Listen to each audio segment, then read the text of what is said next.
Hello everyone, welcome along to FMT Football Manager Therapy, episode 78, with myself, Tony Jameson, and joining me for the very first time, Football Manager's newest signing. Everybody, please give a wonderful, warm welcome to a man who is no longer just friend of the podcast, he now is the podcast, Mr. Rich Owens. Good evening, Tony. How are we, mate? I'm very well, thank you, buddy. How about yourself? I am really, really well, thank you, pal. I'm doing really, really well. It's been a lovely old day. I've just had a little listen to the previous episode of the podcast, and I'm feeling a bit emotional, if I'm honest with you. It feels a bit emotional, but in a very, very nice way. In a very, very lovely way. Yeah. Well, let's say, man, it's like it's been a long time coming in a way as well, because obviously, like, we are a fan of letting people look behind the curtain a little bit into how this happens. We obviously, Matt and I knew it was going to happen. Rich then knew it was going to happen because we obviously had to sound him out to see if he fancied it.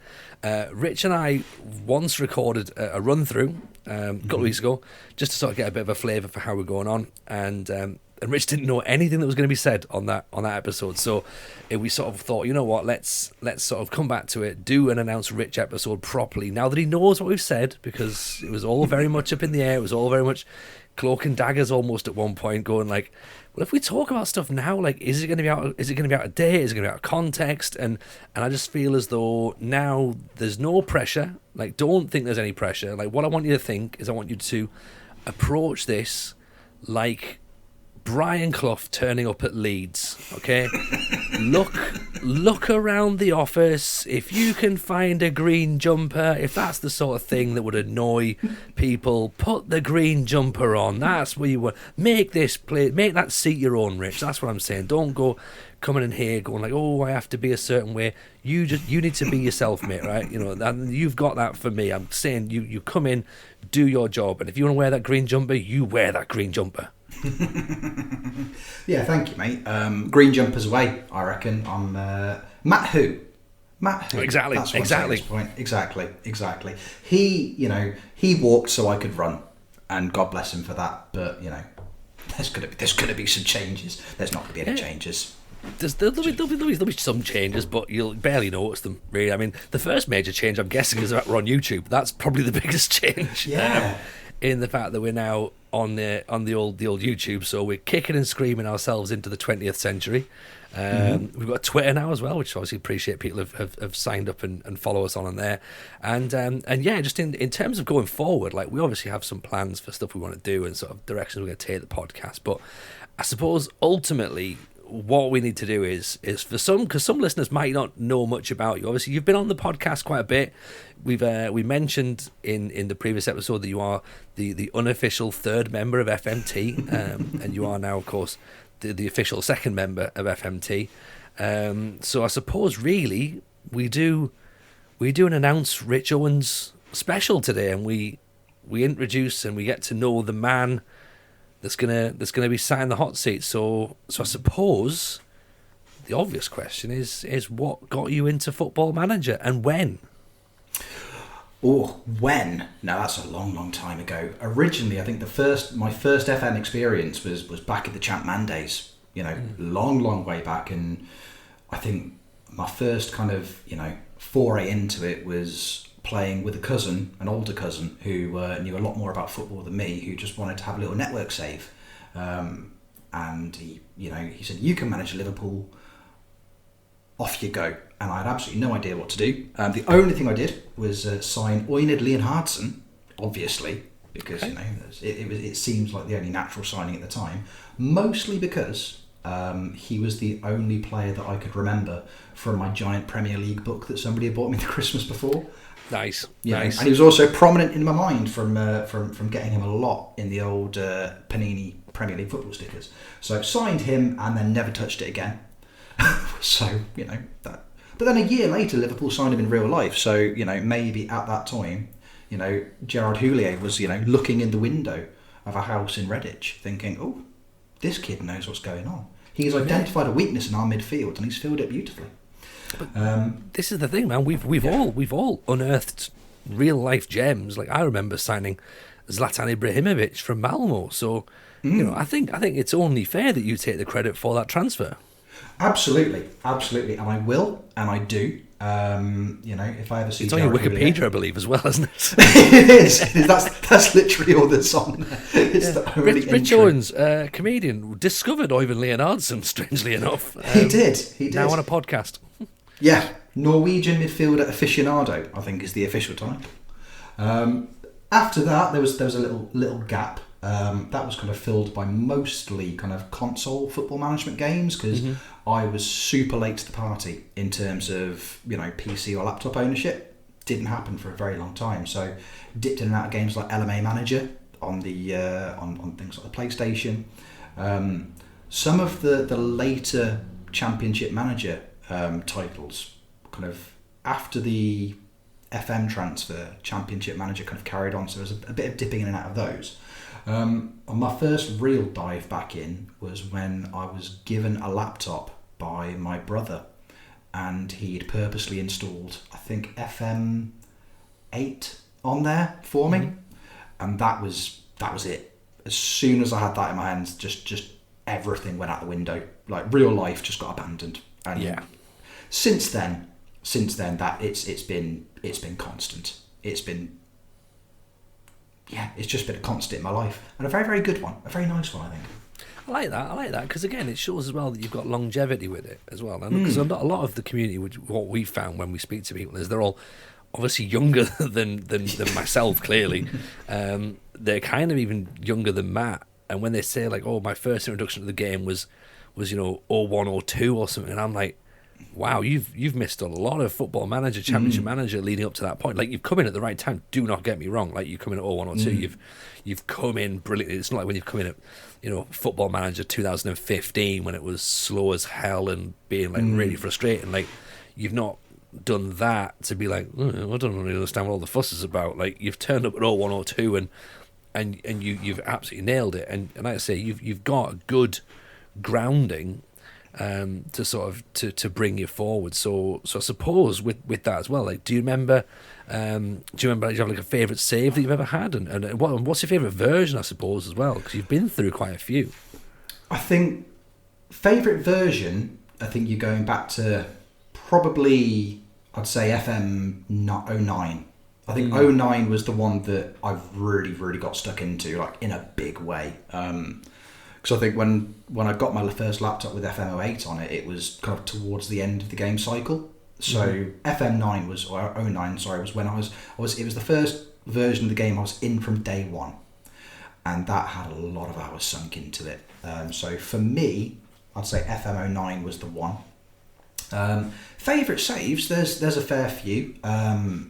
Dipping in and out of one of the old FM titles on the Xbox, myself and my brother, we had a lovely bonding experience just with a Worcester City save, just standard. Taken from the old conference and just see what you can do with it. Because the console versions were fairly stripped down, but that was nice, bit of a bonding experience there. I remember getting home from work one day and he was just sat there and he was like, I think we at that point, we're about 4 or 5 seasons in. We'd just got promotion to League One, and he was, I've just signed David Bentley and Kenwyn Jones, and I was like, this is the best day of my life. Was I in charge of that save by any chance? That sounds like the sort of thing I'd do.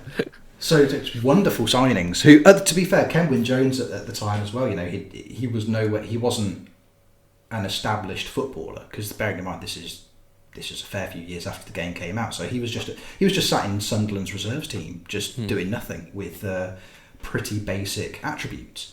But we got David Bentley, and that was a joy. And then a few years after that, being a Sheffield Wednesday fan, I know I've talked about this when I've been streaming before. These days, I don't normally do Sheffield Wednesday streams during the season because I just can't handle virtual misery and real life misery. I need one or the other. Yeah, you don't want to double up on it. It's not fair, is it? Like, No. You don't want to do double duty with being sad. That's horrible. Although two negatives do make a positive, though, so you could look at it that way. Maybe there's sort of something cathartic to it by going, you know what? Turns out this is a poisoned club. They're right. There is a trouble here. Like, here's me slagging the manager off, saying, "Oh, come on, Gaffer, sort it out. It's not that difficult." Turns out really, really tricky. Yeah, as it turns out, I owe a lot of former Sheffield Wednesday managers a lot of apologies. I'm so sorry, lads. I'm so sorry. You know what, Tony Pulis, I would like to buy you a pint. And I know you'll never say that. Let's not say anything we can't take back, eh? But I had a Sheffield Wednesday save, and because I've never been much of a my name in the game kind of manager, which is a bit of a weird one, because I know a lot of people, you know, I've seen with your Blythe save, you know, Tony Jameson did everything, virtual Tony Jameson and real Tony Jameson. I've never been much of a my name in the game kind of guy, because if it goes badly, I can't. Again, it's the double misery, you know. I don't want virtual me failing as well as real me. It is something I noticed on your save actually when you first started streaming, and I was like, and at first I thought it was just because of the team you were doing, and I thought, okay, that's quite a nice little thing. Like, you know, you just sort of gave yourself a sort of national appropriate name, I suppose is probably the nicest way of putting it. But then you kept doing it, and I was like, I think that's his thing, like, which is fine, but just there will come a time when we've managed in China before, like, you know, and there's me sitting there going, just call yourself Rich Owens, please, just please, you know, like, and this is the thing, like, for me, I sort of go all in. I'm realism. I feel as though realism is what I want, so I go. It's Tony Jameson on the save. It's only been recently I've actually taken my actual birthday out. So I used to have it way back in the day, before I was 35, no, before 30, I would always make myself at least 30, or 35, because I would think, well, look, you know, realistically, there's going to be players in this dressing room who aren't going to look up to 27-year-old Tony Jameson with his Sunday League experience and no qualifications. So they'll look up to 35-year-old Tony Jameson who's got Sunday League experience and no qualifications. And I thought that would be a thing, because I normally manage in the lower leagues, so that would seem about right. I had no idea there'd be people like, you know, Julian Nagelsmann kicking around, you know, 28 years old managing in the Champions League. So, you know, how little did I know? But then when I got to 30, 35, I was like, just gonna be my proper age here. And then, as I say, it's only been recently that I think it's been with streaming with YouTube. I was just like, I'm going to have to take my date of birth off here, because I don't know what people can see. Like, and I made a very conscious decision before I even set my first YouTube video. I was like, let's do a generic date of birth. That's probably a really smart idea. Exactly. Real age and press age. Those are two very, very different numbers, you know. Yeah, exactly. I've got my real age and I've got my can play age. So no, I feel like, yeah, exactly the same way. Like, you know, I'm at the point now where a lot of the time, and I do it with other games as well. If I play any kind of sports simulation game, I never put myself in the game now. Oh no, see, I'm the same. Like, I've got a UFC fighter that's basically me, right? and the interesting thing as well is the difficult thing, and this is like how I get myself proper wound up as well, because obviously I've got where I'm actually born on the game as well, which is really frustrating, because that means I have to represent England. And I'd rather represent Scotland, but I can't bring myself to say to the game I'm not from there. I don't know why I need this level of realism that I'm a UFC fighter, and I'm going, but I can't tell you I'm from Paisley. No one's going to believe that. The fact that I've got a 9-0 record in the middle heavyweight division is probably the thing that I'm going, that's totally real. That's totally fair. Yeah. You know, but God, no. You can listen to his accent. He's clearly from south of the border. Exactly. Yeah. Yeah, the fact that I'm a successful UFC fighter, purely believable, but can I get away with Glasgow? No, that's what's tipping the scales. Yeah, like I've had to update my current save, and it's got favoured clubs, and it still says Aston Villa, and I'm sitting there going, oh, the game doesn't know. The game doesn't know.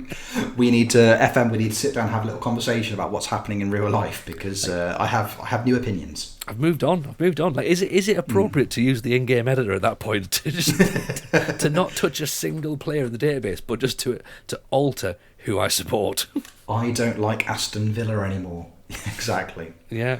No, but it's the realism thing for me, more so recently, and I think it's the Discord challenges that have kind of got me into me being more in the game now. And then I think now through streaming as well. I know the first couple of challenges, and they said it was kind of just almost generic manager name. It was all born from, I found a quiz online somewhere. And the premise of the quiz was, we've merged the faces of Neil Warnock and other managers, and you have to guess who was who. So Beautiful. I was sending them to Matt, just with no context, just like... Look, Matt. It's like, Matt's just sat in therapy. It's like, Jurgen Warnock's going to hurt me. It's like, Jurgen Warnock's not real. My WhatsApp chat says very differently. It's Mauricio Pochettino Warnock all over again.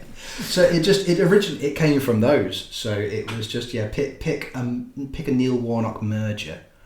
But then I got a little bit more invested into it, and I think doing streams as well, and then just wanting to do well in the Discord challenges and like having my name up there. That, I think, kind of giving it context and attaching it to something gave it a little bit more meaning, I think. I mean, I found, and I think this is why I love the Sheffield Wednesday save, I found a regen with a name very similar to mine in that save, and it was the first time I'd ever seen it in FM. Like, I'd never seen, I think it was a Richard Owen, so it wasn't Owens, but it was close enough, yeah. And at the time, it's one of those weird things. Owens is a weird surname. A lot of people, especially like growing up and being in school, just missed the S off anyway. So I was like, this is about as close as it's going to get.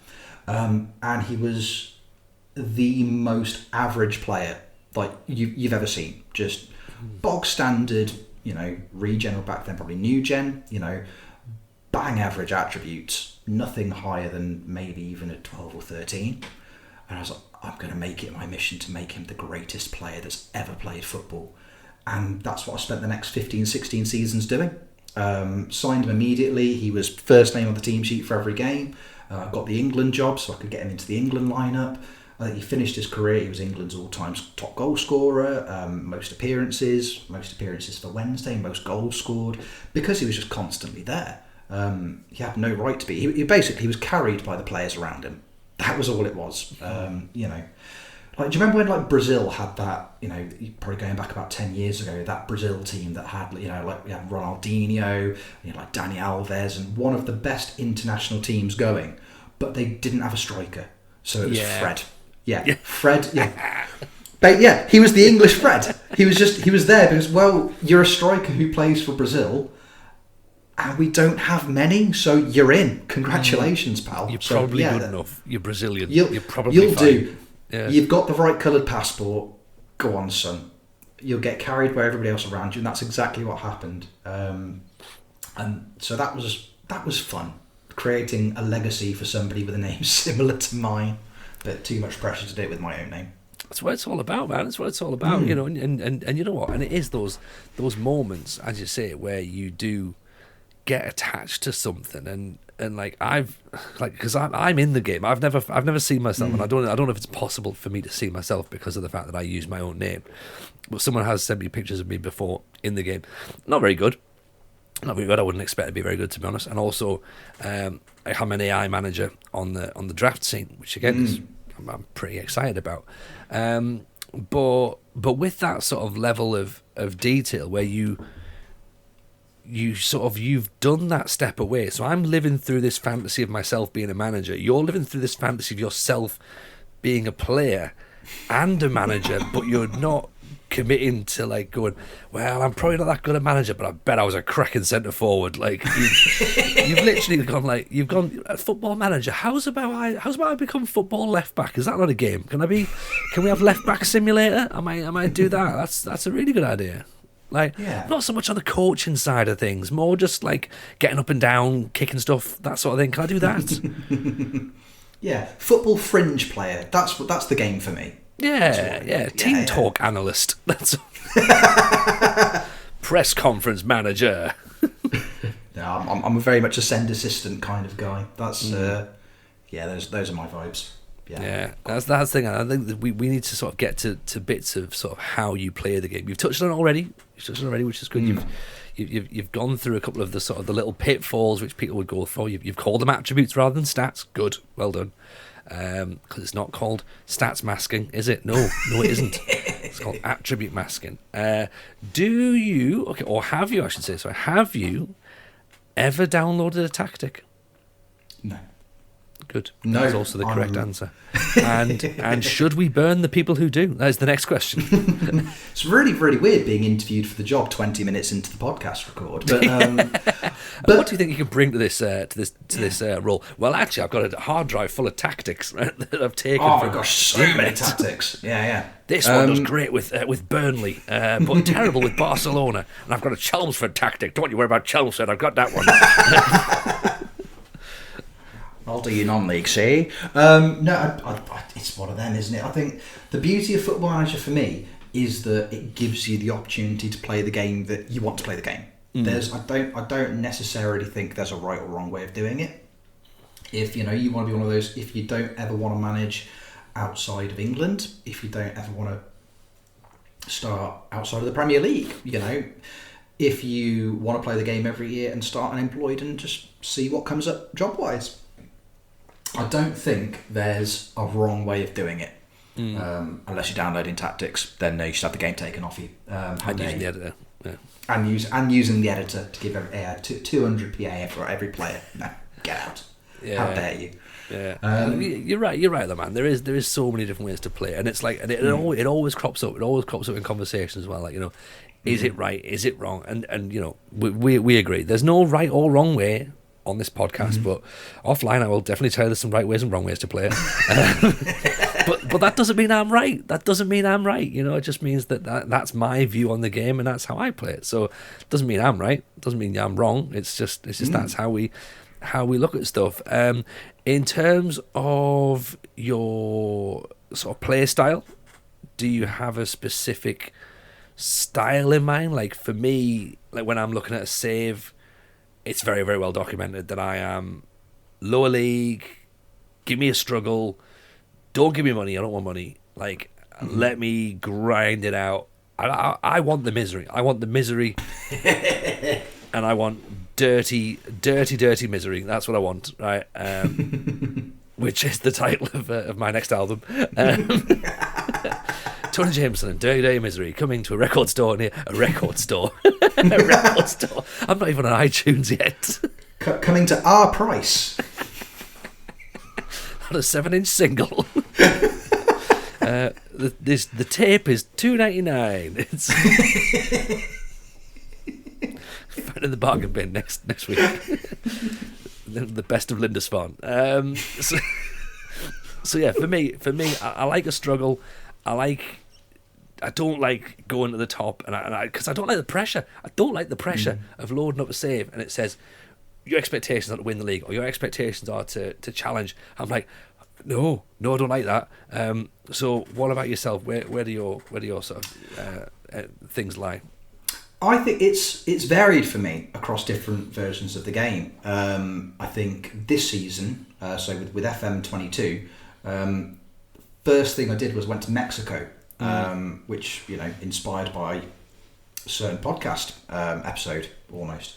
Went off to Mexico, and when I was there, I found a club called Atletico San Luis, who are a brand. I think they've only existed for about 8 years.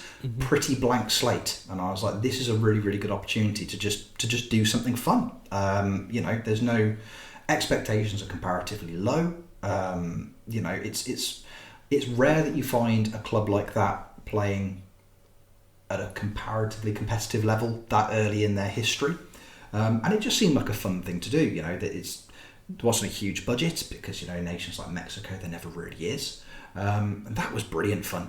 I had a lovely time there. I accidentally won the league, which I is... remember you telling me about this. Yeah. How's the save going? You're like, I've won the league and I don't know, I don't know how. Because there's a weird sort of like build-up and make-up of the Mexican league. Is that right?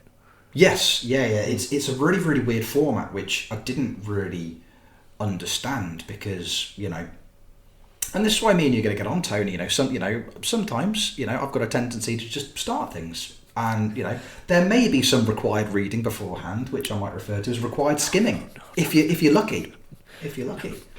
No. So I just started, and the way I looked at the format of the league, my assumption of Mexico was, because there's a opening stage and a closing stage. My assumption, and you could forgive me for thinking it, was that you do the opening stage, you'd have a winner, you do the closing stage, you'd have a winner, and then they would play each other for all the marbles at the end of the season. And that was that. You'd be forgiven for thinking that's a logical way of doing it. Not down in old Mexico. If you win one of those stages, you've just won the league. Amazing. I'd check with VAR. VAR being Matt, because I know he'd done it before.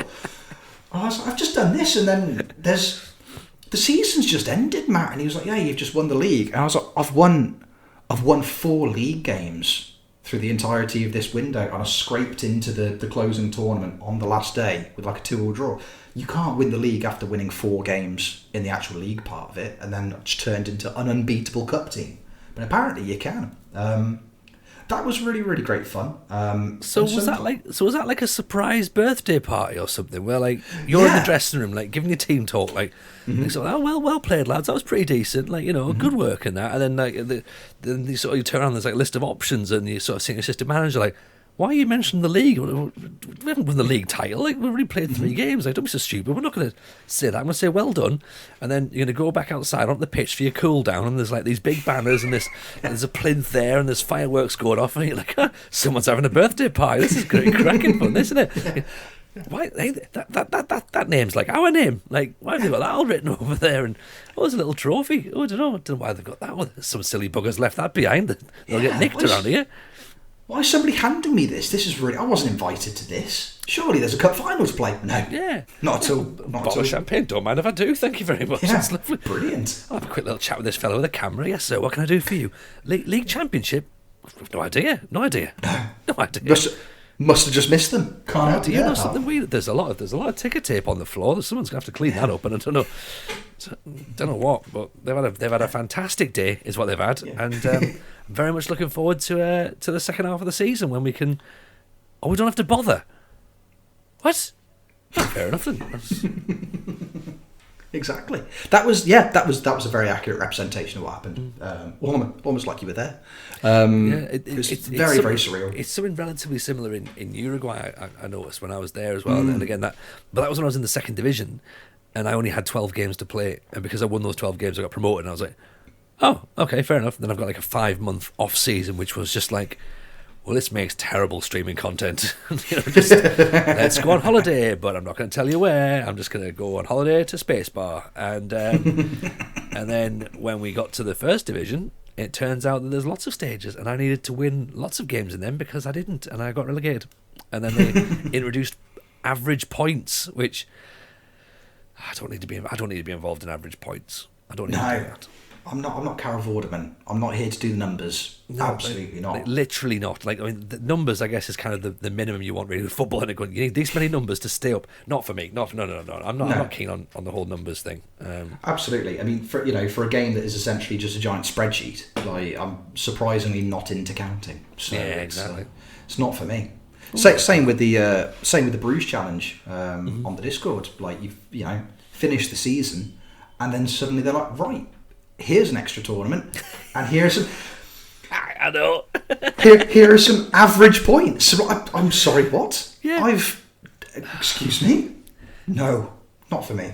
Like, this is the thing, like, because I love managing in all these sort of, like, I was going to say far out countries because, Belgium's just, like, so far away, far removed from everything. But I love managing in, like, different places because then you get to those moments, like, with someone like Bruce, you're going like, I've ran away with the league, like, I've had a great time, we've played some scintillating football, yeah, fine, we got knocked out in the Champions League, understandably, but, we've blooded a few youngsters, we look pretty good, we finished the season, let me go and have a great time now and just kick back and do some recruitment, and then the Belgian FA go, oh, you could risk it all, and we could have another tournament. Yeah. And you're like, oh no, don't. Yeah. But are we still the real winners? That's the real quiz. That's the real quiz, right? At the end of it, that's the real quiz, not all the league. Yeah. I've thrown a kettle over the stadium. What have you ever done? I wouldn't have said it on Blockbusters. Exactly. He's like, can risk it all for what's in the mystery box. Mystery box. I didn't want the mystery box. I was tired. So emotionally drained from that save. Yeah. So, go on. Just play 6 more games. You'll be fine against teams that you've done historically really badly against during the regular season. Yeah, and not even like the bottom 6 teams, like the other 6 teams who were challenging for the title with you, who were really pissed off that you've won the title. Yeah. they're out to get you. Yeah. What are just 6 teams that didn't care, and just 6 mid-table teams who are just happy for the extra gate receipts? Can we not just have Exactly, but no, I don't want to play Royal Antwerp again. I've got no desire to do that because they've beaten me really badly twice, and I don't want to make it 3 in a row. Yeah, stupid league rules. Just have a normal league. Just have a regular league. European countries, sort yourselves out. Yeah, I don't mean that. It's a wonderful experience. It is a wonderful experience, especially when I'm in Argentina, which has got 70 games to play. So it's, but at least I'm not in Brazil. You know what you should do, Tony? You should go and manage in Brazil. No, I haven't got the patience for that. That will end me. No.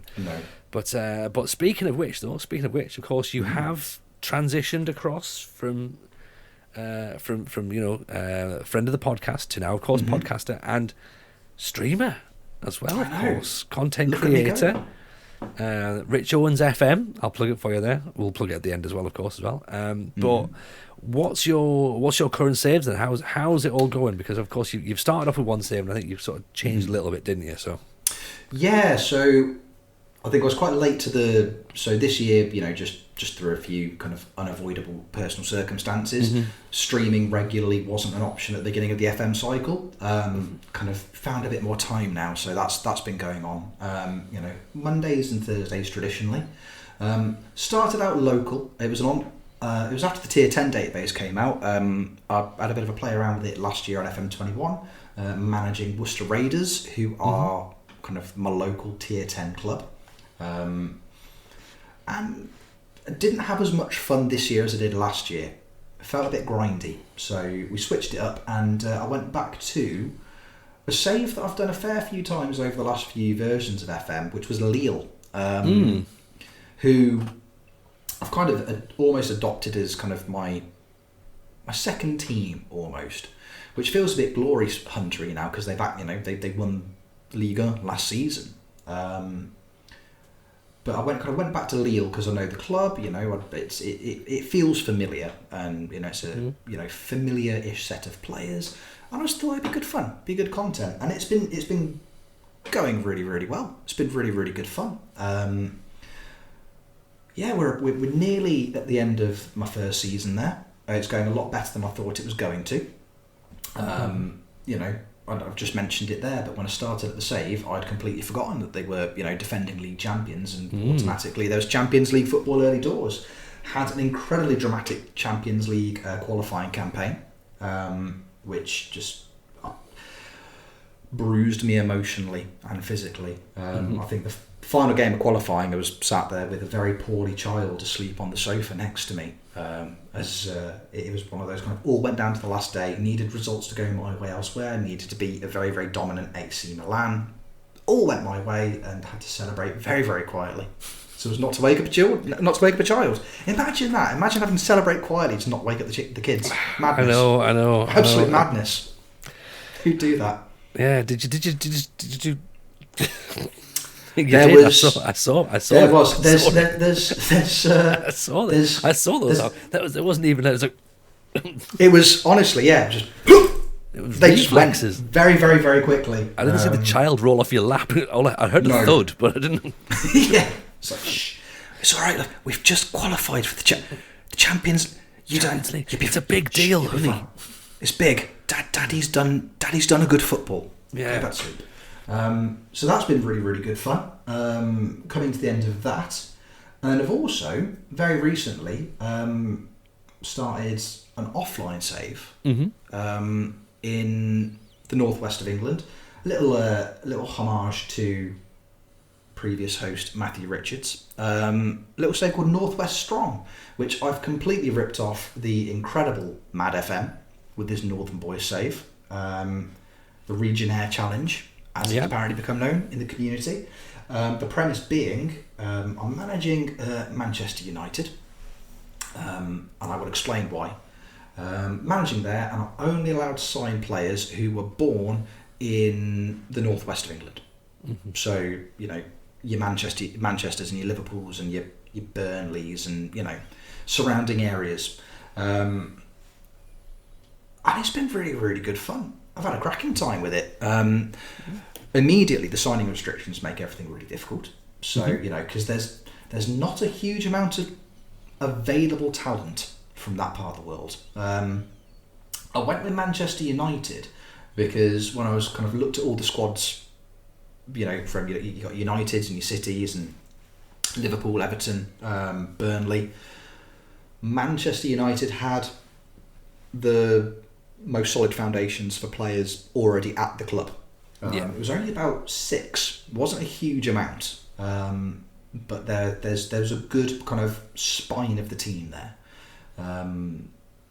Everybody else has 2 or 3, and that's including a lot of the youth prospects as well. So United seemed like the place to go.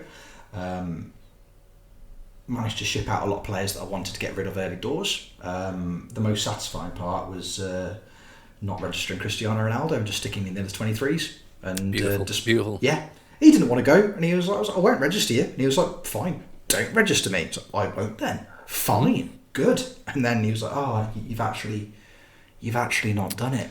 That's my bluff call right there, isn't it? Can I go out on loan? It's like, yes, you can. Can he do that? I've got a squad number. Is he allowed to not let me play? He's taken it. Oh, he's taken it off me. That's disappointing. Oh no. He didn't even know he won the league in Mexico. Is he allowed to do this? Does he? He's not great at rules. Like he's not read the small print. What's going on here? Who does he think he is? It's like, that's not even his name. It's not his name. It is now. I've buckled. I've gone with. He's called Richard Owens. He's singularised his surname. He doesn't even believe in himself enough. He was great at Sheffield Wednesday 15 years ago, but is he good enough to manage me now? No, as it turns out, the answer was no. I wasn't. But it's been really, really good fun. I'm 1 season in. Mm-hmm. It went all right. Fluked a Champions League semi-final. Got beaten by Bayern. No, didn't deserve to. Absolutely didn't deserve to, but fluked a semi-final. The best thing about the save, by an absolute country mile, and I tweeted about it, and I've popped it in the Discord as well, the winners of the Champions League in the first season of this Northern Boy save, Red Bull Salzburg. Okay. All right, okay, I'm along with that. Like, why? But in what reality? Salzburg, Champions League winners. Is this Ralph Rangnick's world? Apparently so. We're just living in it. It's out of nowhere. That's interesting. That's very interesting. Because it's not like they're one of the teams that often crop up as the Champions League winner. Not that I would know mine. I mean, I've been started my journey this year in Indonesia, so the Champions League tends not to crop up very much in Indonesia. Oh, you'll never guess how the Red Bull teams are doing in Europe. I don't know, mate. I don't know. What's Red Bull? We're not over here. None of that. No. It's so that was unexpected. I was very, very happy. I got knocked out in the semi-finals, and I thought, you know what, that's a hell of a run. Can't really be angry at that. And then I saw the results of the other semi-final, and I was like, now I'm really, really disappointed, because that would have been a final. Like just Red Bull Salzburg, and then a Manchester United team whose front line is being led by Joe Geldhart and Anthony Gordon. Like that's that's football played to the highest level for me. That's what I'm interested in. John Joe Kenny's my starting right back in the Champions League final. I'm very much waiting to read that book, because that will be a book that's written at some point, isn't it? Local lads made proud. The fact that Geldhart's gone across the road from Leeds as well, which is going to anger the Leeds fans to then be the starting forward at United. That's going to anger a few people, in it.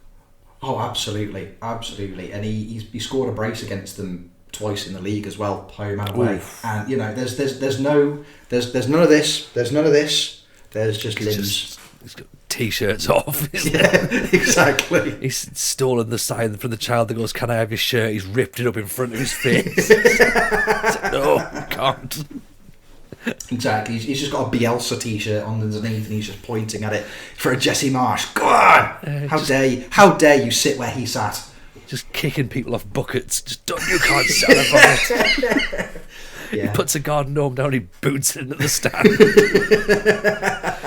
Starts drinking Carabao. Going, there's your Carabao. It's none of your Red Bull nonsense. Yeah. It's not even my favourite sports drink. Yeah, it's been really, really good fun. I got recommended some players during the Lille stream, and one of them was a couple of Burnley wingers, and they were valued at like £113 million each. I'm like, that is a ridiculous amount of money. Yeah. Like, is it Dwight Neal by any chance? Dwight McNeil. They're like 113 million, and I'm like, that's farcical. And I'm now looking at players born in the Northwest on my Northwest save. I'm like, I tell you what, if I can get Dwight McNeil for 85 million, that's a bargain. Are you doing a proper like sort of penny pincher save as well by going, oh, how much? Yeah. Oh, absolutely. You know, I think I'm at the stage now where, because I got quite lucky in the first transfer window, so I've got a bit of cash floating around. I dropped into one of Mad's streams, and you know, bless him, he was like, right, because we've chatted about it on the socials. You know, he's been very, very helpful. He sent me some, it's not a downloaded tactic, but it is a downloaded, scouting list of different Northwest towns, which is fine. Absolutely, and we'll stick some links to Mad's save and blog in the description as well. We'll stick them below because it is great. It's fantastic. He's a wonderful human being. Oh, he's a lovely, lovely man, and the extent that he's going to with his version of the save, like, you know, he's got a spreadsheet for other clubs in the north of England, and you know, he's investing, you know, a couple of £1 million into those every year, because, you know, obviously his logic is, well, this will bring up the infrastructure and this will, you know, raise the profile of the clubs, better youth players coming through, which makes a lot of sense. So now I've got the first season in the bag and managed to keep my job. I'm now thinking that's the kind of thing I could start doing moving forwards with it. So, you know, raise the profile of other clubs in the area, because, you know, there's a lot of tax. There's a lot of rivalry tax I've found especially if you're Man United. They've rubbed a lot of teams up the wrong way. Haven't they just? Oh, hello, it's Manchester United. Hello. I'd like to buy your player. I think we appear to have gone through a tunnel. Yeah, it's very, very strange. What do you mean that you're now asking for, a 10-figure deal for this third choice left back from your club, you maniacs? Because when you first mentioned this, and I don't know why, and again, maybe it's just the way that my brain works, but I assumed you'd gone as like FC United of Manchester or Salford or Oldham, and let's be honest, right? Okay, now we've seen everything that's happened with Oldham over the weekend that's just gone. We all know that next season is the year of the Oldham rebuild save. And I was like, oh, have you got an early steer on that? And you're like, I'm Man United. I was like, fair enough. That probably makes sense. It certainly makes it a doable challenge because of course Mad's save, if you aren't aware of how Mad's done it, Mad has taken over Newcastle following the takeover, which, you know, we've had our opinions on the takeover, but he's done it in a very good way and not taken the blood money. And and he's basically said, I'm not gonna, you know, promote this. I'm gonna take the new owners out, and I'm only gonna buy local players. I'm gonna make it a sort of. It was originally meant to be like a Tyne and Wear save, wasn't it? He really wanted like to get no further than the Wear side, but I think he's then sort of went, you know what, yeah, let's do it as a proper sort of local save and restore the values of and the ethics of Newcastle, which I quite liked, to be honest, because I was like, absolutely. What? The whole Saudi takeover really sort of like rubbed everyone up the wrong way, or rubbed a lot of people up the wrong way, ourselves included. Absolutely. And fair play to Matt, who is a Newcastle fan as well, and he was like, look, I need to do something, but he found a spin on it, which is great. And I think with United taking that there, it makes sense. They are the biggest side in that region. They have a larger catchment area. Their reputation is as high as it's going to be. Your expectation is, of course, probably a little bit higher than than it deserves to be, given the fact you're going to have to win the league, I'm guessing. No, you know what? It's a weird one, actually. They start out really high. So season 1, they won a Champions League semi-final. Yep. They won a big FA Cup run. They won automatic Champions League qualification. I've just started season 2, and now they're saying, "Oh, go on, Euro Cup. You know, finish in the Euro Cup spaces. You know, we'll take getting through the Champions League group stages. I don't know if it's because it's the same ownership. I don't know if they're just basing it on the current ability of the squad, because, you know, most of the superstars or the big name players that were there are gone now. You know, so looking at it, say, actually, you know what, he's not got David De Gea anymore. He's got Dean Henderson. You know, he's starting James Tarkowski most games. Maybe you know his midfield is basically a lad. My starting centre, you know, I've got Ross Barkley in. Maybe Euro Cup is all right. You know, that'll do. Mid tables, we want to get the Carabao Cup in and see if we can win a pre-season tournament. Oh yeah, they've gone from season 1. We don't care about the Carabao Cup. It's energy drink tournament. How dare it? To now it's quite high on my list of priorities, because they're like, you might be able to win that. You appear to have been knocked out of the quarterfinals of the Carabao Cup. Can we have a word? No, we can't. Please, no. Please. Oh, mate, no. I mean, you know what? That sounds fun. Though. That sounds fun, and that's an offline sale, is it? And that's not an online thing. Okay. That's all offline. Yeah, there's a pinned tweet on my Twitter, which is basically that's where all the updates are going on that one. So if you're interested in seeing how it's going, that's where you can find out. And just watch me have a series of breakdowns as I make transfers I don't want to make. It's really, really good fun. Excellent. Well, you know what? That sort of save leads us a little bit into what we're going to be talking about next week on the podcast. Okay, because we're going to start looking at club DNA. How do you build your clubs? Do you have a philosophy in mind? Do you have an ethos? Is there any specific attributes that you scout looking for deliberately? Is there some things that you refuse to negotiate on? Are there some things that you have absolutes when it comes to looking at players and building squads? So that's what we're going to talk about next week. So I think if you bring a bit of that, I'm guessing we'll come into it. So anyone who's watching or listening, if you have sort of some views on how you build your squads, we've already had some people tweet us. Of course, you can do that. It's at FMTPod. Do, of course, tweet us with some ideas. Drop us a link, drop us some comments in the links below. If you're watching this on YouTube, that'd be great as well. Let us know what your thoughts are with regards to building squads and DNA. Or, of course, come and join us on the Discord and join the conversation there. It's a great community, which I think Rich would probably attest to. There's some fantastic discussions going on, and there's some brilliant stuff in there. Of course, the things like the monthly Discord challenges are in there also. So Maze Challenge is up and running. Come and get yourself involved in that. We also have the TJFM versus the community draft tournament we have every single month. So there's loads of stuff happening. Obviously, we've said this is the first of FMT 2.0 with Rich, and I hope you enjoyed it, Rich. I hope you enjoyed the first proper run through in the seat. Has it been what you expected? Oh, it's been brilliant fun, mate. It's been absolutely fantastic. I'm going to go back through me correspondence and try and find it, because, you know, as Matt and Tony very kindly said on the last record, you know, essentially being the FMT's third man. I think when Matt first told me about the concept of the pod, and he mentioned that he and Tony were going to get together and make something happen. I think I sent him a message, something along the lines of, if you're going to do roundtable episodes or anything like that, if that's ever on the horizon, if everybody you know is busy on record day, if you really want to scrape the bottom of that barrel, I'm probably available. And he said I'd been promoted from hot prospect to fringe player, which and so, you know, and that was about 2 years ago. That was just before the pod started. So to be here now is pretty special. So it's been brilliant fun, mate. I've loved it. Mate, well, honestly, man, we love having you, genuinely love having you, and can't wait to see what you bring to the team going forward. So let's get you promoted then. Let's tell everyone where we can get in touch with you. Where can we find you on Twitch? Where can we find you on Twitter? And yeah, tell us some things. So if you want to find me on Twitch, that is twitch.tv/Rich Owens FM. And Twitter, it's at Rich Owens FM. Imagine socials that all have the same name, Tony. Branding, mate. And imagine what a bold idea.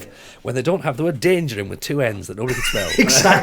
Exactly. Also, imagine having a Twitter account for the podcast. Well, you're right. You're right to mention idea. the Twitter account there, Rich. It's at FMTPod on Twitter. If you do want to come and follow us, please do that. That'd be much appreciated. Of course, as I say, we're here on YouTube as well. Search FMTPod. We are also on Patreon, which is a new thing we're going to start doing. I know we've had a Patreon previously, but Rich and I have decided to change things up a little bit going forward. We have 3 tiers. We have a £3 tier, a £5 tier, a £10 tier, and for our first 250 Patreons, we have an extra special £1 tier, which is basically the £3 tier for £1. And you do not pay any more than £1 going forward for the lifespan of your Patreon. They are limited, so if you're interested in that, get signed up ASAP at patreon.com/FMTpod. When they're gone, they're gone. You can follow myself, which is, of course, at Tony Jameson on Twitter and Tony Jameson FM on Twitch. I guess all we have to do now is say thank you very much for listening, watching, following, subscribing. Hope everyone's had a wonderful time listening, and we'll see you all very, very soon on the next episode of Football Manager Therapy.